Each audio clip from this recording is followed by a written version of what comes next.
নমস্কার, রাধে রাধে।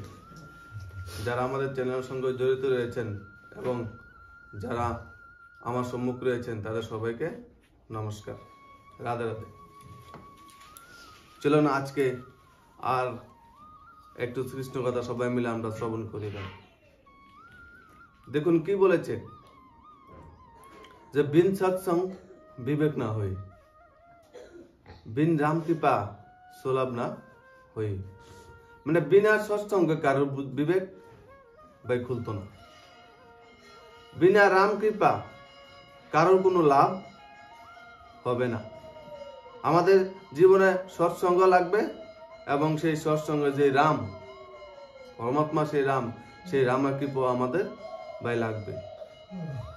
কৃপা যদি রামের আমাদের না হয় তাহলে কোনো জীবনের কোনো লাভ ভাই নেই।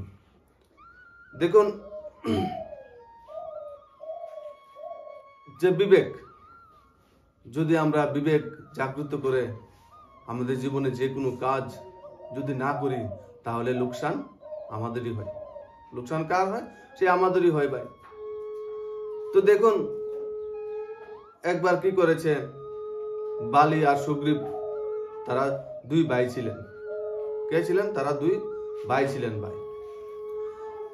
তো একবার সে এক গুফার মধ্যে এক রাক্ষসকে বধ করার জন্য সে বালি সে গুফার মধ্যে যান এবং যাওয়ার আগে সে সুগ্রীবকে বলে দেন যে আমি 15 দিন আমার জন্য অপেক্ষা করবে, যদি 15 দিন পর যদি আমি না আসি তাহলে তুমি ফিরে যাবে, মনে করবে রাক্ষস আমাকে বধ করে দিয়েছে। তো তখন সেই সুগ্রীব কি করছে, সে পাহাড়ের সেই গুফার সেই দরজার মধ্যে উনি সেই বালির জন্য অপেক্ষা করছে। তো অপেক্ষা করার অনেকদিন যাবার পর কি দেখলো, যে সেই গুফার সেই দরজার মধ্যে দিয়ে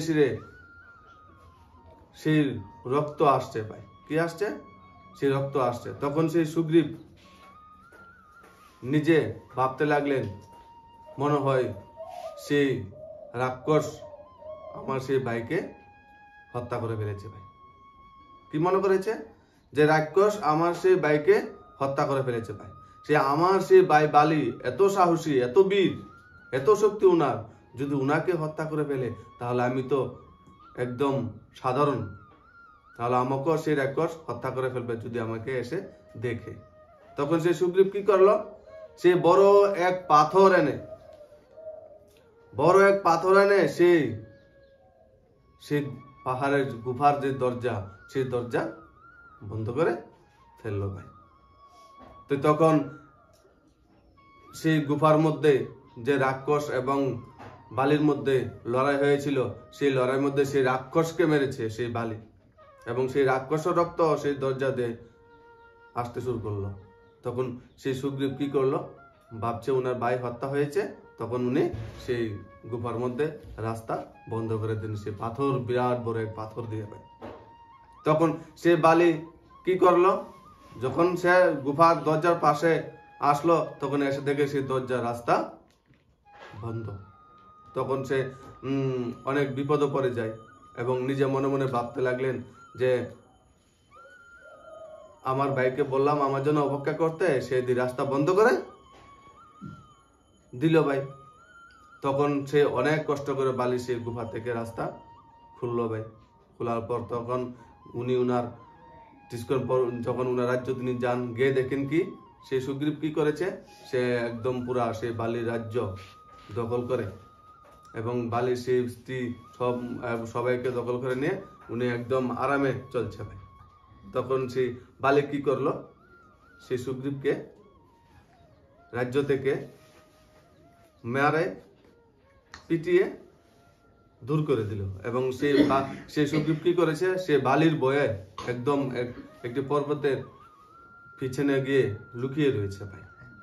তো দেখুন সে এত বড় ভুল করেছে, কারণ কি? তার বুদ্ধি জাগ্রত ছিল না, তার বিবেক জাগ্রত ছিল না। যদি বিবেক জাগ্রত থাকতো তাহলে সে গুফার রাস্তা বদ্ধ করতো না ভাই। তখন সেই সেই সুগ্রীব ভাই সে বালির ভয়ে গিয়ে সে পর্বতের পেছনে লুকিয়ে থাকতো। তখন সেই প্রভু যখন সেই রামচন্দ্র এসেছেন তখন সেই সুগ্রীবের সঙ্গে দেখা করে, তখন সুগ্রীব সেই প্রভু রামচন্দ্রের কাছে ওই সেই সুগ্রীবের সমস্যার কথা বলতে লাগলেন যে আমার স্ত্রীকে বালি দখল করে দিয়েছে ভাই, আমাকে পিটিয়ে রাজ্য থেকে বের করে দিয়েছে। তখন সেই রামচন্দ্র বলতে লাগলেন তাহলে এখন আমি কি করব? এখন সেই জানকী মাতাকে উদ্ধার করানোর জন্য তুমি কি সাহায্য করবে? আমাদের অবস্থা তো দুজনের একরকমই হয়ে গেছে ভাই। তখন সুগ্রীব বলল হ্যাঁ করবো। তো তখন রামচন্দ্র বলেন তো সর্বপ্রথম তাহলে তোমার সমস্যা আমি সমাধান করি, তোমার সমস্যা সর্বপ্রথম সমাধান আমি করি। করতে গেলে কি করতে হবে? তখন বলে যে আমার ভাই বালিকে হত্যা করতে হবে। যদি আমার ভাই বালিকে হত্যা করি তাহলে আমার সমস্যা সমাধান হয়ে যাবে। তো তখন সেই রামচন্দ্র কি বলেন যে বালিকে হত্যা করতে গেলে তোমাকেই যুদ্ধ করতে হবে। বালিকে হত্যা করতে গেলে সে তোমার ভাইয়ের সঙ্গে যুদ্ধ তোমারই করতে হবে, তুমি গিয়ে এবার যুদ্ধ করো। তখন সেই সুগ্রীব বলতে লাগলেন আপনি যদি আমাকে সাহায্য না করেন তাহলে আমি সেই উনার সঙ্গে যুদ্ধ করে জিততে পারবো না। তখন সেই রামচন্দ্র কি বলেন হ্যাঁ আমি তোমাকে সাহায্য করব, আমি তোমাকে সাহায্য করবো দূর থেকে, তুমি এখন গিয়ে সে বালির সঙ্গে যুদ্ধ করো। তখন সেই সুগ্রীব গিয়ে বালিকে উঁচা গলা দিয়ে বলতে লাগলো যে আমি তোমার সঙ্গে যুদ্ধ করতে চাই। তখন সে বালি ক্রোধিত হয়ে সে সুগ্রীবের সঙ্গে যুদ্ধ করতে আসেন ভাই। সে যুদ্ধ করতে আসে, সে সুগ্রীবকে কি করলো অনেক মেরেছে, অনেক ভাই মার খেয়েছে সেই সুগ্রীব, গদার মার। তো সেই সুগ্রীব মার খাবার পর একদিন যুদ্ধ শেষ, তারপর সেই রামচন্দ্রের কাছে আসে বলতে লাগলেন যে আপনি না বলেছেন আমাকে সাহায্য করবেন, আপনি আমাকে সাহায্য করলেন না, আমি তো আপনার কথা তো আমি সেই বালির সঙ্গে যুদ্ধ করতে গেলাম। তো তখন সেই রামচন্দ্র বলতে লাগলো আমি তো সাহায্য করতাম কিভাবে করব, কিন্তু কিভাবে করব? তোমাদের দুই ভাইয়ের চেহারা একরকম, দুই ভাইয়ের চেহারা একরকম, আমি কাকে সাহায্য করব? আমি চিনতে পারিনি তোমাদের দুই ভাইয়ের মধ্যে সুগ্রীবকে আর বালিকে। তখন সেই সুগ্রীব বলতে লাগলো যে আপনি প্রভু রামচন্দ্র একথা বলছেন আমাকে যে আমরা সে দুই ভাইয়ের মধ্যে আপনি সুগ্রীবকে আর বালিকে চিনতে পারেন না, এটা একটা কথা হলো? তখন সেই রামচন্দ্র বলতে লাগলেন তাহলে একটা কাজ করো, কালকে আবার যুদ্ধ করো, কালকে আবার যুদ্ধ করো, আমি তোমাকে কালকে একদম সাহায্য করবো, আমি কথা দিলাম। এবং কিভাবে করব? তোমাদের দুই ভাইয়ের মধ্যে তো কোনো পরিবর্তন নাই, একরকম চেহারা ভাই। তখন তোমাকে আমি একটা সেই ফুলের মালা গলার মধ্যে দিয়ে দিলাম যে আমি চিনতে পারলাম যে তুমি সেই সুগ্রীব। তখন সুগ্রীব বলতে লাগলো রামচন্দ্রকে যে আজকে কিন্তু ভুল করবেন না, আমি সেই বালির যে আমাকে মারে আমি সেই মার সহ্য করতে পারি না, যদি আজকে যদি আমাকে সাহায্য না করেন তাহলে আজকে আমি শেষ হয়ে যাবো ভাই প্রভু। তখন সেই রামচন্দ্র বলতে লাগলেন না না, আজকে আমি তোমাকে সাহায্য করবই করব।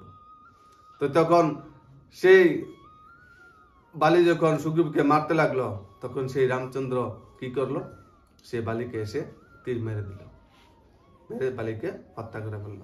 তখন সেই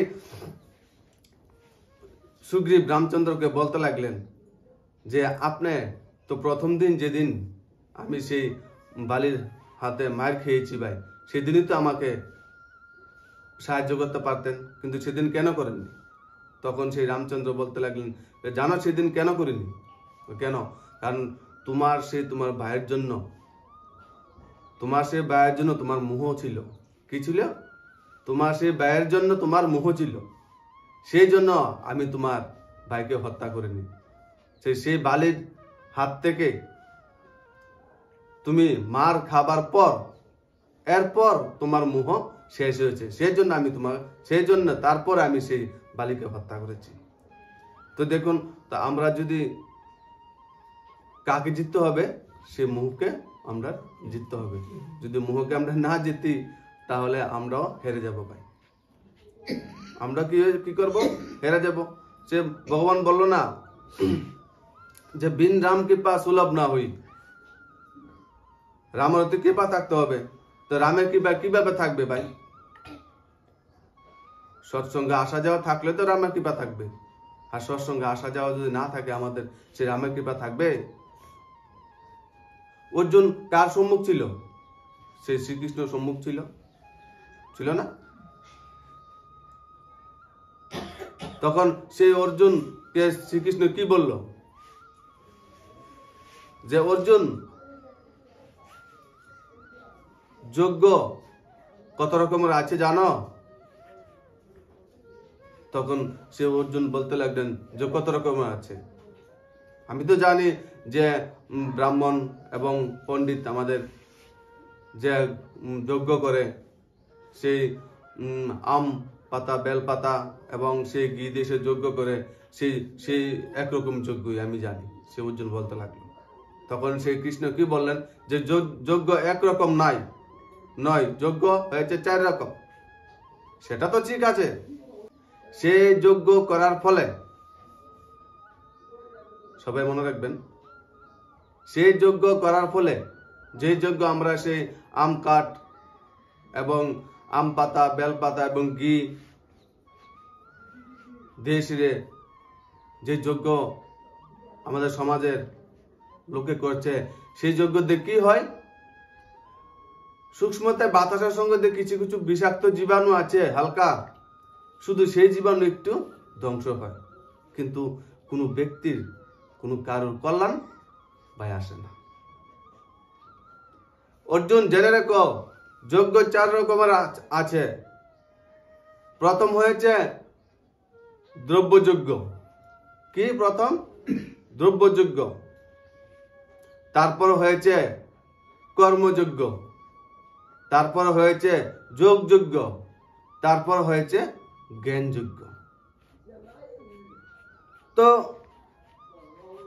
মনুষ্য যদি 4 রকম যজ্ঞ থেকে যে কোনো একরকম যজ্ঞ করে, তাহলে তার জীবনের পুণ্য বাগুনে পেয়ে যান ভাই। কি পেয়ে যায়? পুণ্যর বাগুনে পেয়ে যান, যদি একরকম যজ্ঞ উনি করে থাকে, যে ব্যক্তি করে থাকে ভাই। তো প্রথম কি বলেছে? দ্রব্যযজ্ঞ। দ্রব্যযজ্ঞ তো সবাই জানে কি ভাই? দ্রব্য মানে কি? যে আমাদের যে খাবার বস্তু, যা আমাদের কাছে অনেক রয়েছে, এরপরও যদি আমরা সেই দ্রব্য, সেই বস্তু যদি কোনো গরিব এবং অসহায়, কোনো পশু এবং কোনো পাখিকে আমরা যদি এদেরকে দেই, তাহলে এটা কি হয়ে যাবে? দ্রব্যযজ্ঞ। কি হয়ে যাবে এটা ভাই? আমাদের জীবনে দ্রব্যযজ্ঞ আছে, এই পৃথিবীর মধ্যে অনেক আছে ভাই। প্রত্যেক দিন যারা আছে দেখবেন, গরিব, অসহায়, অনাথ আশ্রম, বৃদ্ধাশ্রম, প্রত্যেক আশ্রমের মধ্যে এরা দ্রব্য দিচ্ছে, বস্ত্র দিচ্ছে, অনেক রকমের সাহায্য করছে ভাই। মেডিসিন দিচ্ছে, টাকাও দিচ্ছে। সেটা কি হয়ে গেল? দ্রব্যযজ্ঞ। কি হয়ে গেল সেটা? দ্রব্যযজ্ঞ। তো দেখুন, অনেকে যারা ভগবানের নাম নিচ্ছে না, ভগবানের নাম যারা না নিচ্ছে, তারা যদি সেই দ্রব্যযজ্ঞকে দান করে, তাহলে তারা ওদের পুণ্য কামাই করে নেবে ভাই। তারা ওদের ভাগ্য জমা করে নেবে। তারপরে কি আছে? আর একটা যজ্ঞ, কর্মযজ্ঞ। কি যজ্ঞ? কর্মযজ্ঞ। বলেছে না সেই ধর্মরাজ যুধিষ্ঠির, যে ব্যক্তি পরিবারের মধ্যে সৎভাবে কর্ম করে, কিভাবে? সৎভাবে কর্ম করে, যদি তার পরিবারকে জীবন নির্বাহ করার নিমিত্ত হয়ে যায়, তাহলে সেই পরিবারের প্রত্যেক ব্যক্তি ভাগ্য জমা হয়ে যায় এবং সেরও ভাগ্য ভাই জমা হয়। আর যে ব্যক্তি যদি খারাপ কর্মের মধ্যে দিয়ে কোনো টাকা পয়সা, কোনো ধন সম্পত্তি যদি উপার্জন করে, এবং সেই টাকা পয়সা এবং ধন সম্পত্তি যদি সঠিক কর্ম করি, যদি ধন সম্পত্তি উপার্জন করি, করে যদি আমাদের সেই পরিবারকে নির্ভর করে করি, তাহলে আমাদের সেই কর্ম হয়ে যাবে কি একটি যোগ্য ভাই। কি হয়ে যাবে একটি যোগ্য। তাহলে সেটাকে কি বলা হয়েছে? আমাদের সেই গীতার ভাষা, আমাদের সেই প্রভু শ্রীকৃষ্ণ কি বলেছে? সেই কর্মযোগ্য। তাহলে আমাদের কর্ম কি করতে হবে? সত্যভাবে করতে হবে ভাই। মিথ্যাভাবে যদি করি আমরা সেই কর্ম, সে মিথ্যা ধন সম্পত্তি দিয়ে কারোর পরিবার উন্নত হতে পারেনি, কারোর পরিবারের মধ্যে শান্তি হয় না, শান্তি আসে না, সবার পরিবারের মধ্যে অশান্তি একটা না একটা ভাই লেগেই থাকে। তাহলে সে কর্মযোগ্যর পরে আবার কি যোগ্য আছে? যোগযোগ্য। কি যোগ্য? যোগযোগ্য। যোগযোগ্য মানে কি? যোগযোগ্য কথার অর্থ হয়েছে যে আমাদের মধ্যে, আমাদের শরীরের মধ্যে সেই 10 ইন্দ্রিয় রয়েছে। কত ইন্দ্রিয় রয়েছে? সেই 10 ইন্দ্রিয় রয়েছে। চক্ষু, কান, নাসিকা, জিহ্বা, ত্বক, গুহ্যদ্বার, লিঙ্গদ্বার, হাত, পা, মুখ, সেই 10টা ইন্দ্রিয়। সে আমাদের 10 ইন্দ্রিয়কে কি করতে হবে? পবিত্র বানাতে হবে। পবিত্র বানিয়ে 10 ইন্দ্রিয়কে পবিত্র বানিয়ে তারপর আমাদের সেই মনকে পবিত্র বানাতে হবে। আমাদের সেই মনকে পবিত্র বানিয়ে আমাদের সেই মন, সে আত্মাকে চিনতে হবে। তারপর সে আমাদের মন আত্মাকে যদি চিনতে পারি, তাহলে সেই আত্মা দিয়ে আমরা কার সঙ্গে যোগ লাগাবো? সে পরমাত্মার সঙ্গে। সেটাকে বলা হয়েছে যোগযোগ্য ভাই। তো সেটাও আমরা করতে পারি ভাই। প্রত্যেক ব্যক্তি আমাদের সেই 10 ইন্দ্রিয়কে পবিত্র বানিয়ে, আমাদের সেই মনকে পবিত্র বানিয়ে, মনকে দ্বারা আমরা সেই আত্মাকে চিনে, সেই আত্মা দিয়ে আমরা সেই পরমাত্মাকে আমরা চিনতে পারবো, জানতে পারবো। সেটা হচ্ছে সেই যোগ্য। সেটাও আমরা করতে পারি ভাই। সেই চার যজ্ঞের মধ্যে সেটাও একটা যজ্ঞ হয়ে যায়। তারপরে সবচেয়ে শেষ যজ্ঞ কি বলেছে? 4 নম্বর যজ্ঞ হয়েছে সে জ্ঞান যজ্ঞ। কি যজ্ঞ? সে জ্ঞান যজ্ঞ। তো ভগবান বলেছে জ্ঞান যজ্ঞ হয়েছে সবচেয়ে থেকে বড় যজ্ঞ। দেখেন এই দুনিয়ার মধ্যে যদি আমরা কাউকে যদি টাকা পয়সা যদি আমরা দান করি, তাহলে সেই টাকা পয়সা যতদিন থাকবো ততদিনই আপনার কথা স্মরণ রাখবে ভাই। এবং যদি কাউকে যদি খাবার বস্তু দান করি, তাহলে কতদিন মনে রাখবে? 2 থেকে 3 দিন মনে রাখবে। তারপর যদি আমরা বস্ত্র দান করি, তাহলে বস্ত্র কতদিন মনে রাখবে? 1 বছর। যখন ছিঁড়ে যাবে তারপরে আপনাকে ভাই ভুলে যাবে। যদি আমরা একজন মানুষকে যদি সেই জ্ঞান দান করি, তাহলে সেই ব্যক্তির সেই জ্ঞানটা থাকবে কতদিন পর্যন্ত? একদম শ্মশানে যাওয়ার আগ পর্যন্ত ওর ভিতরে সেই জ্ঞানটা থেকে যাবে ভাই। তাহলে সবচেয়ে থেকে বড় যজ্ঞ কি? জ্ঞান যজ্ঞ ভাই। তো সেই জ্ঞান যজ্ঞ মানে কি? জ্ঞান কথার অর্থ কি? জ্ঞান কথার অর্থ হয়েছে সেই জানা। সেই জ্ঞান কথার অর্থ কি? জানা। কি জানা? যে আমি একজন মানুষকে কিভাবে শান্তি দেব, আমি নিজে কিভাবে সে অশান্তি থেকে বেরিয়ে আসব, আমি নিজে কিভাবে সে ডিপ্রেশন, টেনশন থেকে বেরিয়ে আসব, এবং সে অশান্তি, ডিপ্রেশন, টেনশন কে দূর করে এবং আরেকজনকে সেই দুঃখ, অশান্তি, টেনশন থেকে দূর করানোর নামই হচ্ছে জ্ঞান। তাহলে দেখুন সেই জ্ঞান কথার অর্থ কি? যে নিজে শান্তিতে থাকা এবং আরেকজনের মনের মধ্যে শান্তি দেওয়া। জ্ঞান কথার অর্থ কি? নিজে খুশি থাকা এবং আরেকজনকে খুশি দেওয়া। তো দেখুন, তাহলে আমাদের সেই 4 যজ্ঞের মধ্যে, আমাদের সেই সমাজের মধ্যে এখন আছে কিছু কিছু অংশের লোক করছে দ্রব্যযজ্ঞ, কিন্তু কর্মযজ্ঞ তো নাই একদম। সৎভাবে কি কর্ম করছে? খুব কম অংশের লোক সেই সৎভাবে কর্ম করছে ভাই। এবং সেই যোগযজ্ঞ কতজন করছে ভাই? তা আমাদের কাছে নেই কোনো যোগযজ্ঞ, নেই কোনো জ্ঞানযজ্ঞ, নেই কোনো কর্মযজ্ঞ, নেই কোনো দ্রব্যযজ্ঞ। তাহলে আমরা জ্ঞানী কোথায় হলাম? সেই যজ্ঞ যে আমরা করি না, সেই ঘি দিয়ে, মধু দিয়ে, সেই আম পাতা দিয়ে, সেই বেল পাতা দিয়ে, সেই যজ্ঞ দিয়ে তো সুস্মতে কিছুগুলা জীবাণু ধ্বংস হয়, কিন্তু আমাদের মধ্যে যে মনের মধ্যে যে বিষাক্ত জীবাণু রয়েছে সেটা কিভাবে ধ্বংস হবে? সেটা থেকে ধ্বংস হতে গেলে আমাদের কি করতে হবে? সেই গীতার, শ্রীকৃষ্ণর জ্ঞান আমাদের শ্রবণ বাই করতে হবে। যদি আমরা শ্রবণ না করি তাহলে সেই আমাদের যে মনের মধ্যে যে বিষ লুকিয়ে রয়েছে সেই বিষ কখনো মরবে না ভাই, দিন দিন জীবিত হতে থাকবে। এবং আমরা যেখানেই যাব সেখানে আমরা কি ফেলাবো? সে বিষ ফেলাবো। আজকে সারা দুনিয়া দেখেন সব দুঃখে ভুগছে, কষ্টে ভুগছে, যন্ত্রণায় ভুগছে। 75% লোক মনোরোগী হয়ে গেছে আমরা ভারতবর্ষের মধ্যে। WHO দ্বারা যে রিপোর্ট এসেছে সেই রিপোর্টের মধ্যে কতজন মনোরোগী? 75% লোক সে মনোরোগী হয়ে গেছে ভাই।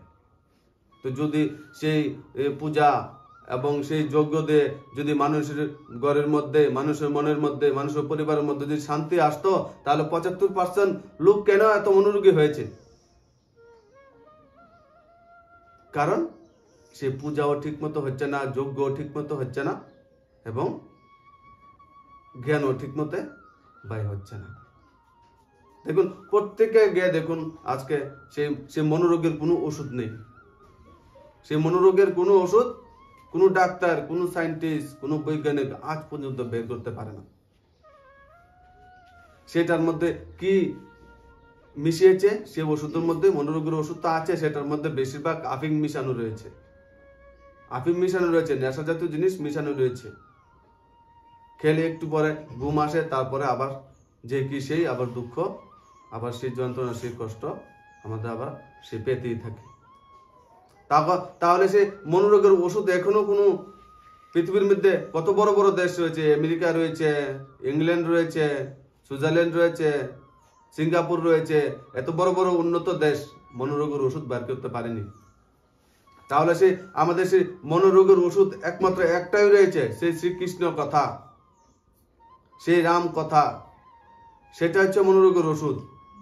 যত আমরা শ্রবণ করতে থাকবো তত আমাদের সেই মন থেকে সেই যে মহারোগ লেগে রয়েছে সেই মহারোগ দূর হয়ে যাবে ভাই।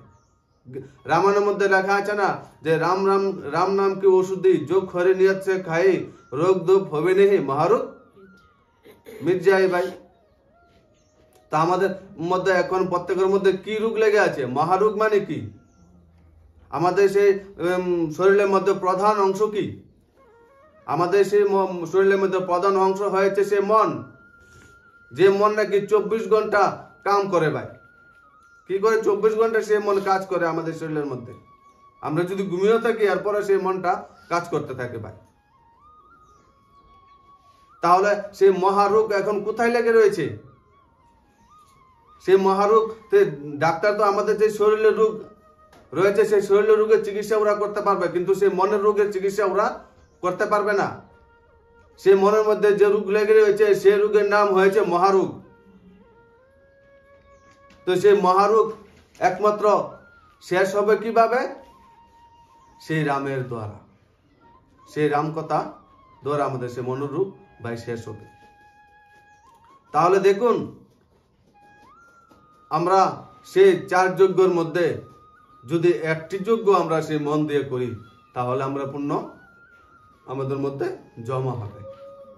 যে আমরা করছি ঠিক মতো, দ্রব্যযোগ্য তো আমাদের কাছে আছে, দ্রব্য তো আমাদের কাছে আছে, একদিনের নয়, 1 মাসের নয়, 1 বছরের নয়, 100 বছরের যোগ্য আমরা 100 বছরের দ্রব্য আমরা কি করছি?